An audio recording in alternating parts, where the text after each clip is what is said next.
Since all politics is a coalition of competing interests, we really can't say the PDP-BJP government failed because it was a coalition. Instead, it was the political niyat, that's the intention, that wasn't sahi, it wasn't right. I believe there are two kinds of political coalitions. There is a horizontal, expansionist coalition of hope. In these, parties reach out to hitherto ignored, even inimical interest groups to enlarge their footprint. Or alternately, there is a vertical echo chamber-like coalition of fear, where political parties amp up their polarizing rhetoric. Here, either you are with us or you are the enemy. The middle ground is gone. Unquestionably, the Mufti-Modi pact to create the PDP-BJP coalition government on the 1st of March 2015 was a coalition of immense hope. The sheer irreconcilability of PDP, a valley-based, soft separatist outfit betrothed to the BJP, a macho, militaristic, Hindus first, Jammu-based party. This sort of upped the potential of the coalition. This duo had scripted India's audacity of hope, anchored to a dream document of governance. It said, following the principles of Insaniyat, Kashmiriyat and Jamhuriyat, the state government will help initiate a sustained and meaningful dialogue with all internal stakeholders, which include political groups irrespective of their ideological views and predilections. It said, denotifying disturbed areas and taking a final view on the continuation of the Armed Forces Special Act, AFSPA, in these areas. Article 370, it would be maintained. Share in National Hydroelectric Power Corporation's profits emanating from J&K's waters would be given. Unfortunately, nothing happened. In fact, Prime Minister Modi reneged on his most vital promise, saying there would be no dialogue with the Hurriyat or anybody who has a whiff of separatism around him or her. AFSPA was not rolled back in any way. Now, even the easily delivered jumla around NHPC's profit share was ignored. Unsurprisingly then, the ordinary Kashmiri got rapidly disillusioned.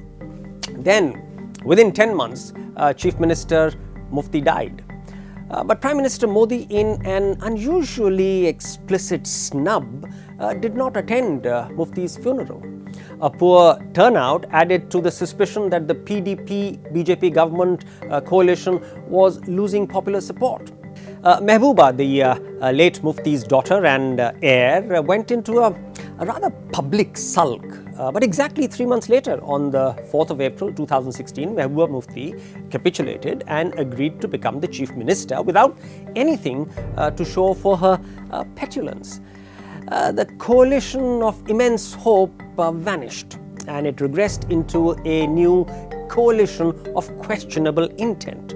Prime Minister Modi vicariously breached his will not touch Article 370 pledge by telling the Supreme Court that his government was ready to discuss the scrapping of Article 35A, which bestowed exclusive property, settlement and a few other rights on the Kashmiris.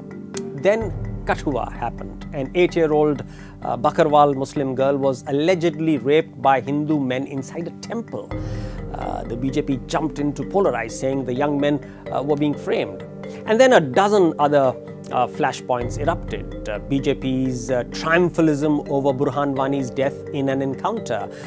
The army using an ordinary Kashmiri as a human shield, treating juvenile stone-pelting protesters as terrorists and blinding them with lethal pellets. The cruel boast by the army that had this been Syria, we could have brought out our tanks.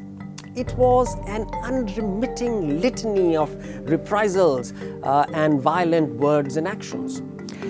The coalition of questionable intent had now become the coalition of fear, as PDP and BJP retreated into their respective echo chambers. Then Shujat Bukhari was assassinated.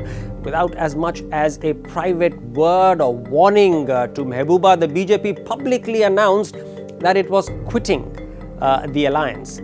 So the BJP got its rallying slogan for 2019 that India's unity is in peril and we are its sole muscular guardians. everybody else is a traitor. The PDP, I'm sure, will try to reclaim its soft separatist constituency in the valley. But all of this, at what cost to India, thy beloved?